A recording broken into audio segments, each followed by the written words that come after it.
Everyone remembers the legendary ending of Cars 1. Lightning McQueen helps the king cross the finish line and refuses the biggest sponsorship in racing history from Tex Dinoco. To the world, it looked like a beautiful act of sportsmanship. McQueen wanted to stay loyal to Rust-eze, the small company that believed in him. But what if there was a much darker, hidden reason behind his choice? What if McQueen knew a dark secret about the corporate giant? To understand this mystery, we have to look closely at Strip Weathers, famously known as the King. For decades, he brought Dinoco ultimate glory, winning 7 Piston Cups. He was the golden boy and the face of the company. But look at how Dinoco treated him at the very end. In his final race, the King suffered a horrific crash. His body was completely destroyed on the track. While he was literally fighting for his life, look at what the executives did. While the King was bleeding oil on the grass, the Dinoco executives were already looking for his replacement. They didn't care about the driver's life. They only cared about the blue paint on the Piston Cup trophy. McQueen saw this cold reaction with his own eyes. He realized that if he signed with Dinoco, he would just become another corporate tool.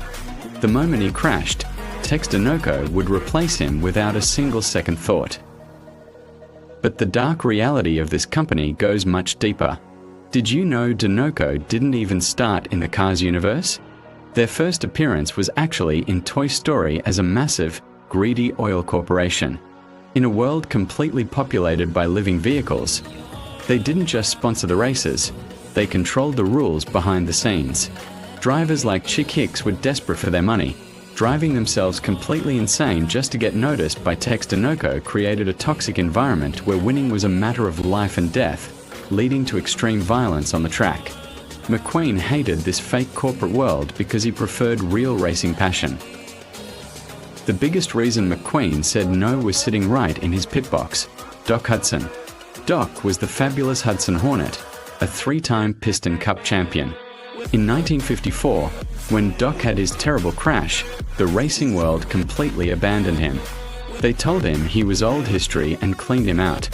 Who was pushing that corporate agenda back then? It was big, greedy sponsors just like Dinoco.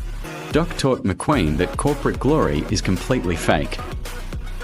Doc showed McQueen how the corporate system destroys real talent for profit.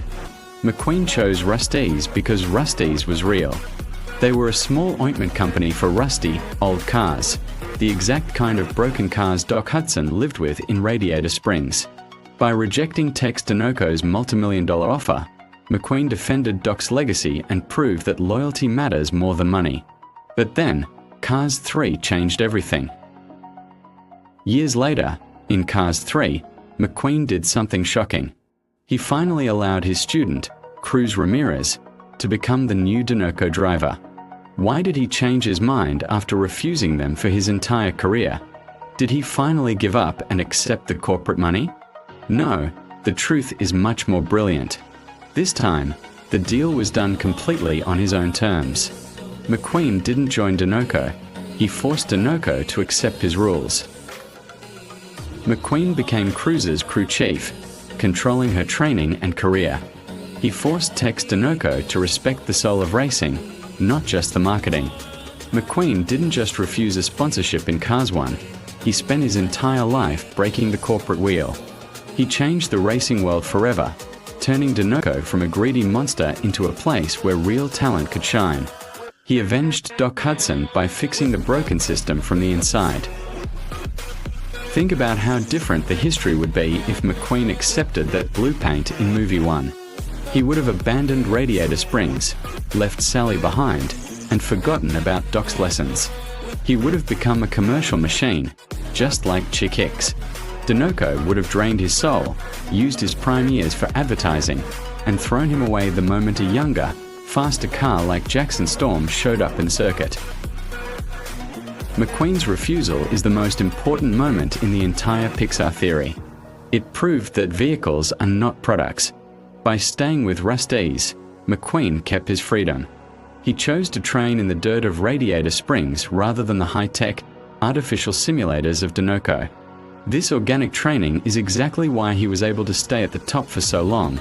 winning 4 more Piston Cups without the help of giant corporate money. So the next time you watch the ending of Cars 1, don't just see a happy ending.